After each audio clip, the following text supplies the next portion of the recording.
కౌశిక్, నేను ఒక YouTube channel ని స్టార్ట్ చేసి రోజు వీడియోస్ ని అప్లోడ్ చేస్తూ ఉన్నా, కానీ వ్యూస్ రావట్లే. చూడు.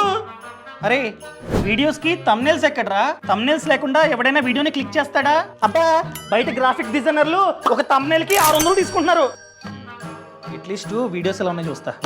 అరే ఎడిటింగ్ ఎక్కడరా? ఎడిటింగ్ లేకుండా రా ఫైల్స్ ని అప్లోడ్ చేస్తే వ్యూస్ వస్తాయి అసలు?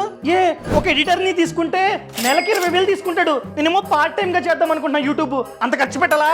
ఓపెన్ చేయి. ఛానల్ ప్రొఫైల్లో లింక్ ఇచ్చా. ఆ లింక్ ని క్లిక్ చేస్తే basic video editing and thumbnail designing course అన్నది ఓపెన్ అవుతుంది. ఈ కోర్స్ లో బేసిక్ గా వీడియోస్ ని ఫోన్ నుండి, అదే విధంగా సిస్టమ్ నుండి ఏ విధంగా ఎడిట్ చేయాలో నేర్పించింది నేనే. అదే విధంగా థంబ్నెయిల్స్ ని ఏ విధంగా బేసిక్ గా డిజైన్ చేసుకోవాలో కూడా నేర్పించా. సో కంప్లీట్ గా చూడు, స్కిల్ ని నువ్వైతే నేర్చుకో. ప్రైస్ కూడా చాలా తక్కువ. నార్మల్ గా అయితే 1200, కానీ ఇప్పుడు 50% డిస్కౌంట్ ఉంది. జస్ట్ 599 మాత్రమే. ఒక థంబ్నెయిల్ ప్రైస్. నేర్చుకో. నేను ఇప్పుడే నేర్చుకుంటా.